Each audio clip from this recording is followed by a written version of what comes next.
इस ईश्वरीय विश्वविद्यालय के फाउंडर को हमने देखा। आज देखो, दुनिया में कहा जाता कि दो बहनें इकट्ठी एक घर में नहीं रह सकती। आज इस संस्था में समर्पित होकर के 40,000 बहनें सारे भारत भर में है। जहां दो बहनें इकट्ठी एक घर में नहीं रह सकती, आज 40,000 बहनें मिलकर के एक ही फोकस को लेकर के, एक ही लक्ष्य को लेकर के अगर चल रही है सारे विश्व के अंदर, इससे बड़ा आश्चर्य और क्या हो सकता है। ये क्यों? क्योंकि पिताश्री ब्रह्मा बाबा ने खुद की बैटरी को भी चार्ज किया और दूसरों को भी एम्पावर करना सिखाया कि आप भी अपनी बैटरी को चार्ज करो जैसे मैंने किया। और स्वामी विवेकानंद ये कहते रह गए, मुझे 100 लोग खाली अपने जैसे मिल जाए, 100 युवा मिल जाए, मैं ये भारत का नक्शा बदल दूंगा। लेकिन अफसोस उस जमाने में उसको 100 लोग नहीं मिले। लेकिन पिताश्री जी ने ये गाइड किया कि जैसे मैंने एम्पावर किया है, अपनी बैटरी को चार्ज किया है, आप लोग भी करो। और ये दुनिया को बदलना है, ये लक्ष्य दे दिया। We have to transform ourselves and when I change, the world changes. मेरी कर्मों की सृष्टि बदलने लगती है। हमें दुनिया को बदलने की जरूरत नहीं, इसको बदलूं, इसको बदलूं, इसको बदलूं, बदलने की जरूरत, मैं खुद को तो बदलूं।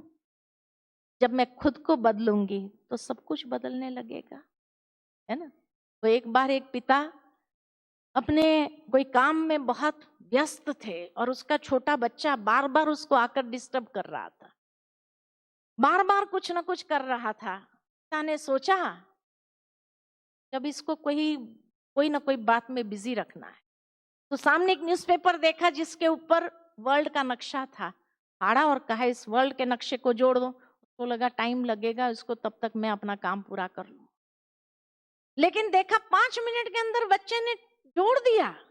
बड़ा आश्चर्य लगा कि तुमको वर्ल्ड का नक्शा पता था, कौन सा देश कहाँ आता है, कैसे तुमने 5 मिनट में कर दिया।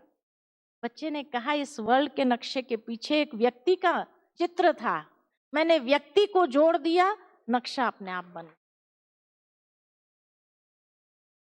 हम भी अपने आप को चेंज करें और अपने आप को चेंज करके देखें, अपनी कर्मों की सृष्टि बदलने लगेगी और हम दूसरों के लिए भी प्रेरणा स्रोत बन जाएंगे।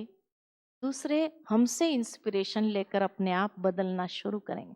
बाकी किसी को बदलने जाएंगे, किसी को बदल नहीं पाएंगे और उसमें जो फ्रस्ट्रेशन क्रिएट होगा वो बहुत ज्यादा होगा। इसलिए अपनी रिस्पॉन्सिबिलिटी तो हम ले सकते हैं, यही गीता हमें सिखाती है। और इसीलिए कहा भगवान ने अर्जुन को, हे अर्जुन, स्वधर्म को देख करके भी तू भय करने योग्य नहीं। तुम दूसरे को चेंज नहीं करो, तुम अपने स्वधर्म के आधार पर जीना आरंभ करो। ये जीवन का संघर्ष उसी के आधार पर करना आरंभ करो। भय करने की जरूरत नहीं है, क्योंकि यही धर्म युक्त युद्ध से बढ़कर अन्य कोई परम कल्याणकारी मार्ग ही नहीं। इससे श्रेष्ठ मार्ग, when I change, when I charge my battery, उससे श्रेष्ठ मार्ग दूसरा कोई है ही नहीं।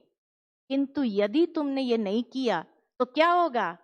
कीर्ति को भी खोएगा, धर्मयुक्त युद्ध भी नहीं कर पाएगा, हर युद्ध में हार जाएगा, कीर्ति को भी खोएगा और स्वधर्म को भी खो देगा।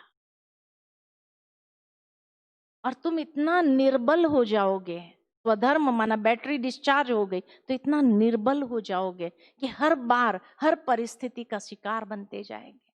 आज व्यक्ति के अंदर फिजिकल इम्यूनिटी कम हो जाती है तो क्या होता है? हर वायरस उसको अटैक करता है, हर रोग का शिकार बनता जाता है। लेकिन अगर फिजिकल इम्यूनिटी हाई है तो कैसे भी वातावरण में चले जाए, कोई वातावरण उसको प्रभावित करने वाले नहीं। ये गीता ज्ञान है। इसलिए भगवान कहते आत्मिक संपत्ति ही स्थिर संपत्ति है। यह ज्ञान योग सांख्य सिद्धांत अनुसार, ये सांख्य योग, ये वास्तविक नॉलेज है, ये विजडम भगवान देते हैं। और फिर उसके बाद कर्म योग, 53वें श्लोक से आगे कर्म योग का ज्ञान देते हैं और कहते हैं हे अर्जुन, यदि तुम युद्ध में मरोगे, यानी जीवन का संघर्ष करते करते मर भी गए, तो भी तुम स्वर्ग में राज्य को प्राप्त करोगे। और युद्ध में जीतोगे, जीवन के संघर्ष में जीत गए, तो पृथ्वी पर स्वराज्य भोगो। जैसे ये महान हस्तियों ने भोगा पृथ्वी पर स्वराज्य, स्वामी विवेकानंद, महावीर स्वामी, महात्मा बुद्ध, पृथ्वी पर स्वराज्य भोगोगे। आज दिन तक वो स्वराज्य भोग रहे हैं। तो वास्तव में ये संघर्ष, ये युद्ध आसुरी और दैवी संस्कारों के बीच में चलता है। यदि कोई व्यक्ति अपने आसुरी संस्कारों को जीत लेता है, तो वह स्वर्ग में भी देव पद को ही प्राप्त करे। इतनी उच्च प्राप्ति इससे होती है। इसलिए भगवान कहते सात्विक प्रकृति को लेकर के जियो।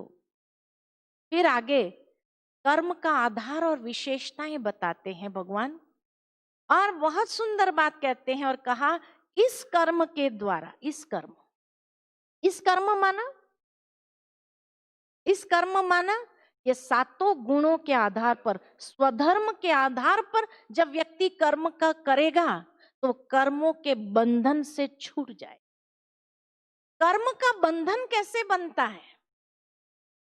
जब वैल्यूज के बजाय अवगुणों को लेकर के चलते हैं, तो बंधन क्रिएट होता है। बंधन से मुक्त होना है तो सिंपल टेक्निक है, तुम वैल्यूज को लेकर के चलो, स्वधर्म को लेकर के चलो, हर कर्म का आचरण स्वधर्म के आधार पर करो, तो तुम कर्मों के बंधन से छूट जाएगा। बंधना चाहते हैं, छूटना चाहते हैं, क्या करना चाहते हैं जीवन में? बंधना चाहते, छूटना चाहता है। हर इंसान फ्रीडम चाहता है, लेकिन आज हर इंसान बंधन वाला जीवन जी रहा है। क्यों? क्योंकि अवगुण पर धर्म के वश है, इसलिए बंधन क्रिएट ही होता जाता है। और इतने कॉम्प्लिकेटेड जीवन को अपना लिया है, जीवन शैली को अपना लिया कि अब उसमें से बाहर आना उसको मुश्किल लग रहा है। लेकिन जब ये स्वधर्म को लेकर के जिएगा, कर्म करेगा, तो हर कर्म उसको कर्म बंधन से मुक्त करता जाए।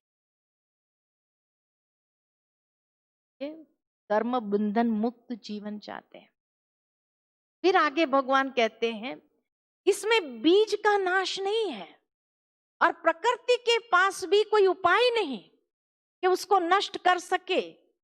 इतना पावरफुल ये स्वधर्म के आधार पर जब कर्म करता है व्यक्ति, तो इतना पावरफुल कर्म है कि इसमें बीज का नाश नहीं होता है और प्रकृति के पास भी कोई उपाय नहीं उसको नष्ट करने का। तीसरा कहा, इस कर्म से संपादित धर्म, धर्म यानी इस कर्म से संपादित पुण्य, जो पुण्य अर्जित करता है व्यक्ति, जिसको धर्म कहा, जो वैल्यूज को अर्जित करता है, वो जन्म मृत्यु रूपी महान भय से भी उद्धार करने वाला। आज मनुष्य को जीवन में सबसे बड़ा भय कौन सा है? द ग्रेटेस्ट फियर कौन सा है लाइफ में? मृत्यु का भय। क्यों? क्योंकि हर इंसान जानता है कि मैंने जीवन पर्यंत इतने अच्छे कर्म नहीं किए हैं, जितने बुरे कर्म किए हैं। ये हर कोई जानता है, अपनी लाइफ हिस्ट्री को तो जानते ही है। और इसीलिए जब अच्छे कर्म नहीं हुए हैं, तो अगर मृत्यु का नाम लिया तो व्यक्ति भयभीत हो जाता है कि पता नहीं अब यहां से जाने के बाद कौन सा जन्म मिलेगा, कैसा जन्म मिलेगा, मालूम नहीं। और वो क्वालिटी ऑफ लाइफ कैसी होगी, वहां सुख मिलेगा, दुख मिलेगा। इसीलिए व्यक्ति को मृत्यु का सबसे बड़ा डर होता है। डॉक्टर के पास भी जाता है तो यही कहता है, डॉक्टर साहब मैं मरना नहीं चाहता हूं, मरना नहीं चाहता। क्यों? क्योंकि यहां फिर भी सुख सुविधा तो है, तो सुख सुविधा के माध्यम से भले मैं थोड़ा सहन कर लूंगा, लेकिन मरना नहीं चाहता, इसलिए मृत्यु का भय। लेकिन ये स्वधर्म के आधार पर किए गए कर्म इतने पावरफुल है कि अगर इसमें शरीर छोड़ना भी पड़े तो मालूम है कि इससे भी अच्छी क्वालिटी का जन्म मिलेगा, बहुत अच्छा मिलेगा। तो जन्म मृत्यु रूपी भय से भी उद्धार करने वाला।